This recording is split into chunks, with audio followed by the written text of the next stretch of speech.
A year had passed since Emily and I went our separate ways, and life had taken a direction I never could have predicted. I'd moved into a modest downtown condo, leaving behind a house that once echoed with the life we'd built together.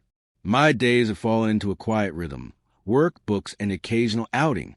It wasn't exciting, but it offered the calm I craved after the storm of our breakup. Since the final court hearing, Emily and I had lived under an unspoken pact of silence. Neither of us reached out. The wounds were still too raw, and I convinced myself that distance was safer. I doubted I could face her without stirring the anger and resentment we had buried. Then, one cold November evening, as I prepared for a quiet night in, there was a knock at my door. I wasn't expecting anyone. When I opened it, there she was, Emily, standing uncertainly in the doorway, her eyes flickering with a mix of determination and hesitation. "James," she said softly, her voice trembling. "Emily, what are you doing here?" I asked, my thoughts spinning. "I know this is sudden," she murmured, twisting her fingers nervously. "But I need to talk to you. It's important." Questions raced through my mind. Was she here to reopen old wounds? Or was something truly wrong? Despite my hesitation, I stepped aside. She entered cautiously and sat at the far end of my sofa, her posture stiff and guarded. I took a seat across from her, the space between us heavy with everything we'd left unsaid. "It's about my father," she whispered. "Richard." Her father had never hidden his dislike for me. During our marriage, he'd constantly interfered, fueling arguments and tension. Emily's eyes glistened with tears. "He's very sick. The doctors don't think he has much time left, and he's been asking to see you." I blinked, taken aback. Why would he want to see me? "He wants to apologize," she said quietly. "He feels responsible for everything that happened." Her words struck deep. Richard, the man who had spent years undermining me, now wanted forgiveness.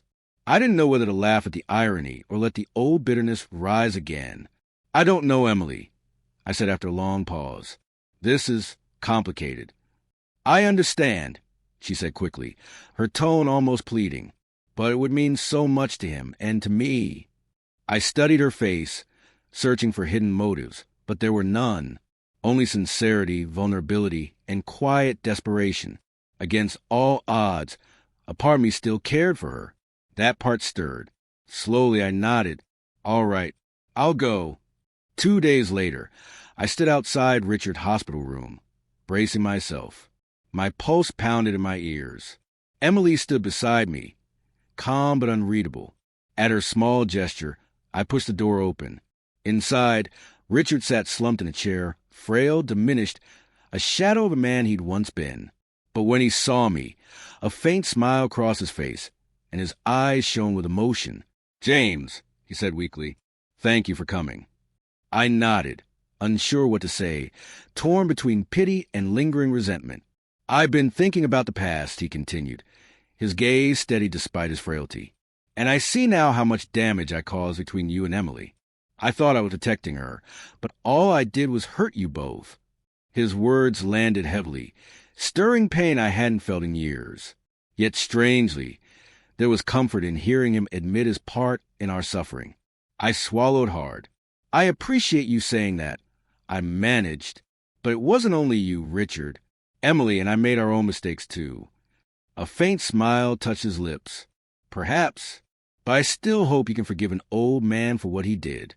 The weight of years pressed down, then lifted slightly as I said, "I forgive you, and I mean it." That moment marked a turning point. For the first time in years, peace felt possible. Emily and I didn't fall back into old patterns, nor did we rekindle what we'd lost. But over the following week, as we supported her father through his final days, something unexpected bloomed: mutual respect and quiet companionship. When Richard passed, Emily and I stood side by side at his funeral, not as husband and wife, but as two people who had endured and changed. In the days that followed, we didn't talk about our failures. We spoke of memories, lessons, and the distance we traveled. We didn't reunite romantically. That chapter was closed. Yet for the first time in years, I could look at her without anger or pain, only acceptance. Months later, an envelope arrived from Richard's lawyer. Inside was a modest inheritance and a handwritten note. James, thank you for forgiving me. Use this to start something new. You deserve it. As I read his words, I felt a release I hadn't realized I needed. Richard's final act wasn't about money. It was about peace. That night, when Emily came to my door, I never imagined it would lead here, not to rekindled love, but to something deeper, closure, understanding, and forgiveness.